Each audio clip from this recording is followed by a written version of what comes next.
Okay, so malinis yung bahay kasi padating si Bob. So iti-take ko na 'tong opportunity na 'to na mag-house tour unti-unti. Unahin ko 'to dito sa kwarto namin kasi, nagpalit ako ng bedsheet, lahat-lahat. Pati banyo nilinis ko. So pagpasok nga ng room, ito yung overview na makikita nyo agad. Ang aming king size bed na yung frame ay sa IKEA binili. Yung mismong bed, yung mattress ay sa Emma Bed version 2.0. Tapos may dalawa kaming Emma pillow tsaka dalawang pillow from IKEA and isang lumang pillow, kaya 5 yan. Kasi yung luma para kay Bebe Girl.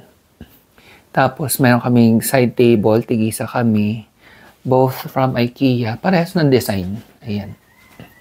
Simple lang siya. Nasa, if I'm not mistaken, 2.5 something. Basta below 3,000 yung price niya. Yung bed frame namin, I think, nasa 15K. Kung tama yung pagkalala ko. And then yung Emma, nasa 18 ata. And then may bed si Winnie dito. Binili lang online. Then dito kay Paris. Yan. Andito pa yung damit niya.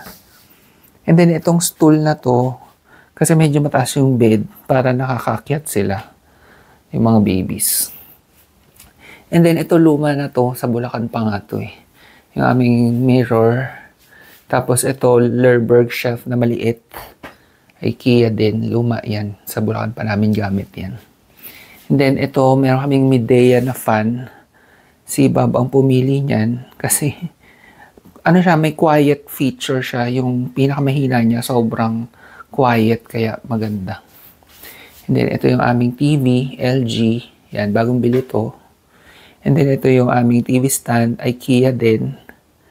And then itong mga pull out, binili na lang yan online. Yan, so ito mga damit nila Paris, kung ano-ano. Yung mga laman yan. So ang itsura niya pag sa malayo ay ganyan. Yan. Tapos yun ang ating hamper pang laundry.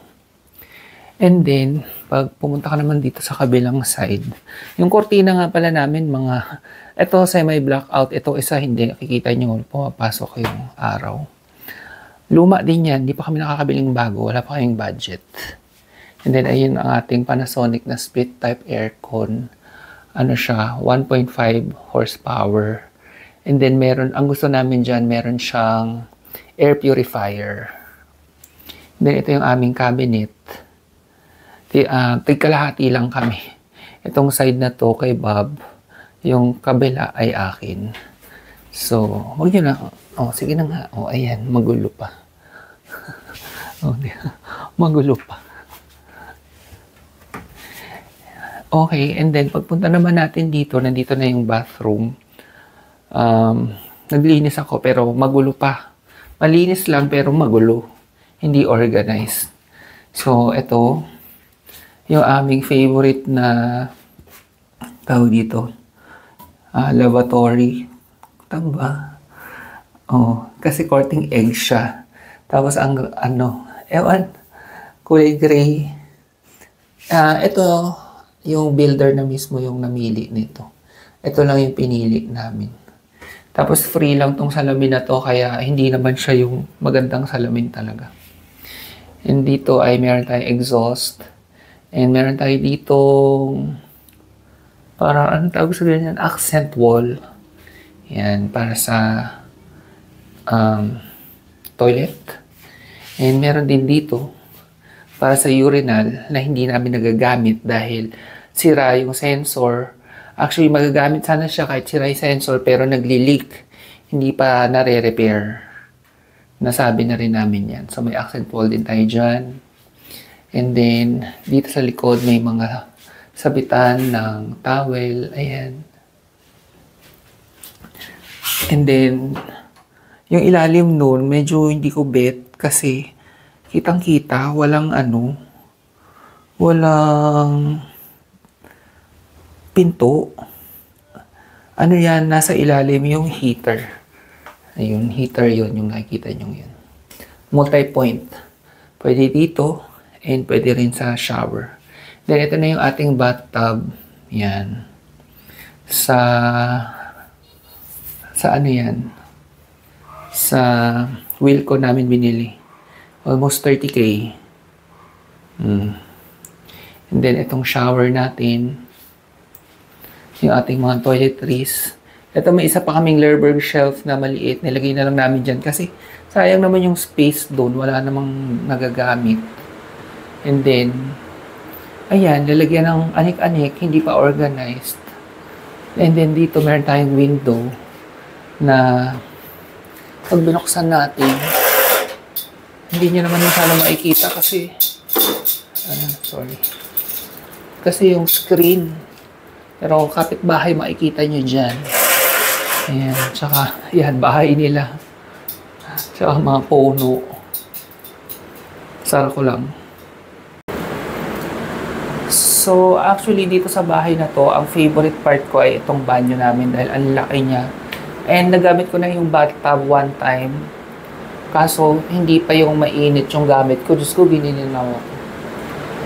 Ayan. Naririnig nyo ba? Ang lakas na naman ng ulan. Okay, hindi pa pala tayo tapos. Dahil meron pa kaming balcony dito. Umuulan sakto. Makikita nyo kung anong itsura pag umuulan. Ayan. Ang ating view ay baka. I don't think makikita yung bundok. Ayan, pero yan, bundok yan, San Cristobal. Sa likod niyan may Banahaw, nakikita rin.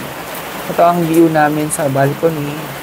Grabe, umuulan, umaaraw. May kinakasal na tikbalang. Di ba ganun yun, sabi nila. Ayan.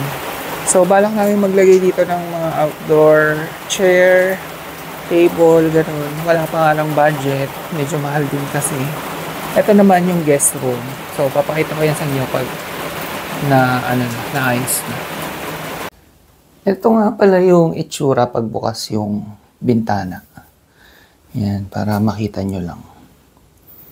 So, yan naman talaga yung dahilan kung ba't kami nandito dahil sa view na yan. Yan. And dito, yan din naman yung view. Kalimutan ko buksan. Yan. Yan. Natatakpan lang ng screen yung kalahati. So, yan ang view natin.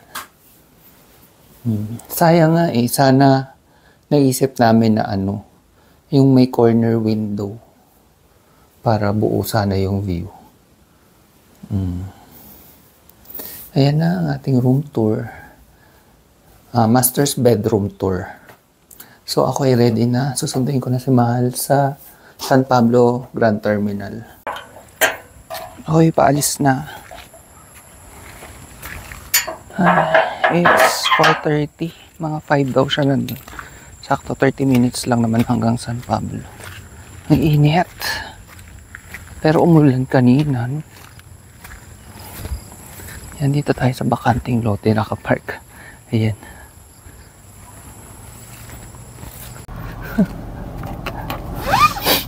Let's go. Hiningal ako, yun lang yung ginawa.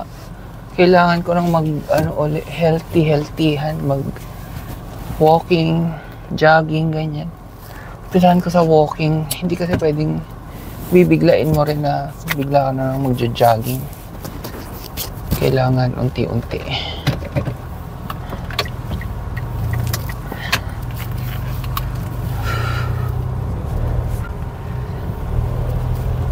Nakakasilaw pa naman yung ganitong oras. So, ito na yung San Pablo Terminal. Grand Terminal. Malapit na raw si Mahal, so hintay-hintay lang muna ako dito. Tapos, punta kaming SM, mag-grocery ng konti. Wala na rin food yung mga babies. Yung panghalo namin, gusto nila may atay, tsaka laman na inadobong walang toyo. Hinahalo sa nila, dog food.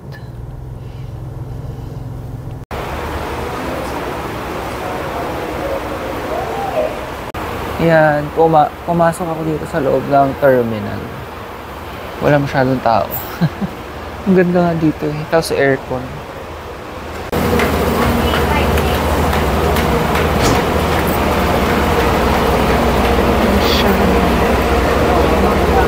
Wala na.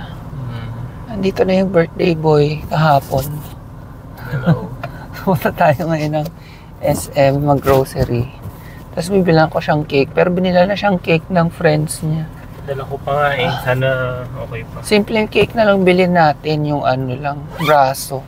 Kasi yung binili sa kanya yung pang birthday talaga na may pa-candle pa. Eh pag bumili pa ako kunyari ng ano, may contest dito, sobrang magtatalo sila. Kaya braso de Mercedes na lang. Favorite naman namin parehas yun. Antok, pagod. SM na kami. Medyo kamukha to ng SM ka lang ba? Yung feels ganito. Ayan, sunset na.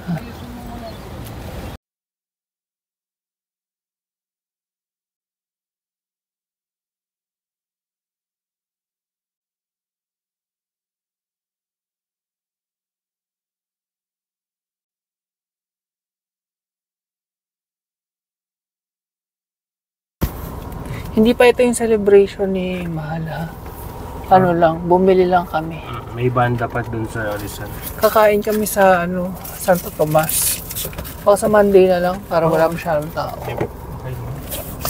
Mag-ano kami doon, Duki. Kay Ryan ba nga yun? Tama ka. Narinig ko sa news dati. Ano siya, Anli, shabu-shabu. Tapos may mga Korean fried chicken din. So may makakain si Jerod. Mag-taste test tayo ng ang tawag dyan? Contis na pie. Tikman mo muna yung salmon. Hindi malansa? Ayan. Pinatry ko muna sa kanya kasi baka hindi ko magustuhan. Di dalawa na yung may kagat namin. Teka, iinom muna ako kasi nauuhaw na ako. Tapos ako first time ko in a very long time uli yung chai latte. May bad experience kasi ako dito. Hindi ako nasarapan. Eh sabi ni Mahal, bigyan ko isa pang chance. Siguro mga 5 years ago na rin yung last kong inom nito. Pero frap yun. Ito iced lang. Let's see.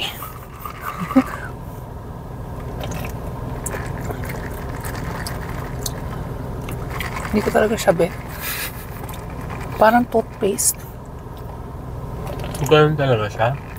Pero yung pinanood mo kasi sa YouTube, Tsaka matabang siya. So okay nga na 5 pumps. Ang nangingiba mo kasing lasa niya cloves, kaya parang toothpaste. Di ba minty yun? Hindi talaga siya para sa'yo. Hindi. Pero mas maiinom ko to kaysa yung frap. Kasi yung frap nun, lalo siyang hindi naging masarap dahil puro yelo. So yung iced, okay naman. Tikman natin yung pie.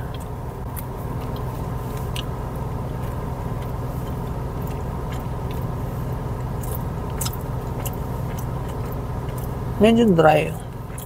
Hindi, dry talaga siya. May cheese ba? Hindi, ito. Wala itong cheese. Parang cheesy. Ewan ko. Baka meron. Pero ang dry niya. Ang hot naman. Dry lang. Wala kasi siyang parang sauce or something eh. Oh.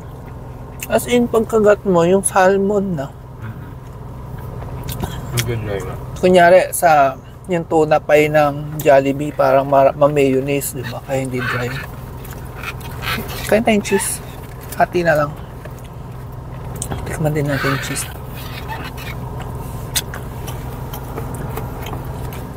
Pinig ko yung cheese ang mas magugustuhan. Ang laki naman ng akin. Okay lang.